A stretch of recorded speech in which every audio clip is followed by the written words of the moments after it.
اب وقت آ گیا ہے کہ آپ یہ اتنی بات کا، یہ میں بات جو کہہ رہا ہوں کوئی تفسیر نہیں میں بیان کر رہا، آیتوں کی تفسیر نہیں، میں ایک بات کہہ رہا ہوں، عام قوم اتنی معلومات تو سب کی ہے نا کہ یہ کب سے مار کھا رہے ہیں، کب سے 100 سال سے زیادہ ہو گیا، اور کب تک؟ تو میں نے نوجوانوں کو کہا کہ اے میرے عزیزوں، قادیانی نوجوانوں کو جو کالجوں میں پڑھتے ہیں ان کو ایک محبت کے موڈ میں ان سے پوچھو کہ کب تک ہم مصیبت میں رہیں گے، اور فون کرو ان کو، ایک مضمون لکھ کر دے دیا، ہم نے ایک مضمون شائع کیا اردو اور انگریزی میں، اور کہا کہ ان سے پوچھو ہم کب تک مار کھاتے رہیں گے۔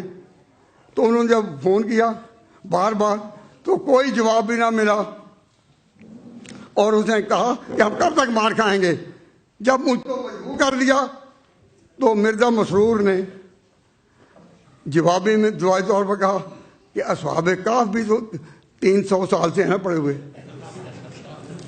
تو قادیانی نوجوانوں کے پاؤں تلے سے زمین ہی نکل گئی کہ 100 سال تو مار کھائی تھی، 300 سال اور سن لو کہ وہ ڈٹے ہیں یا نہیں۔ انہوں نے کہا کہ وہ تو دعوی نبوت نہیں، وہ تو اولیاء اللہ ہیں، اصحاب کہف اولیاء اللہ ہیں۔ اب وہ نبوت کس قدر غلط ہوگی کہ جو اپنے ثبوت کے لیے اولیاء کا سہارا لیتی ہے، اولیاء نبیوں کا سہارا لیتے ہیں، نبیوں نے بھی کبھی اولیاء کا سہارا لیا؟ تاریخ میں اس کی کوئی مثال نہیں ملتی۔ تو کہتے ہیں وہ جو سوئے ہوئے نا، تو بھائی تم کون ہو؟ میں قادیانیوں کا خلیفہ ہوں، تو وہ جو سوئے ہوئے ہیں ان کا نگران کون ہے؟ وَقَلْبُهُمْ بَاسِطٌ ذِرَاعَیْهِ بِالْوَسِیدِ۔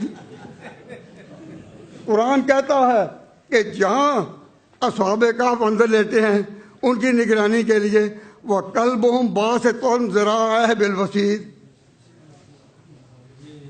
ترجمہ کریں گے اگلے مقرر جو ہیں۔ میں ڈرتا ہوں کہ کوئی کہے کہ آپ نے یہ ترجمہ کیسے کر دیا۔ میں کہتا ہوں بس قرآن کافی ہے، میں ترجمہ نہیں کرتا۔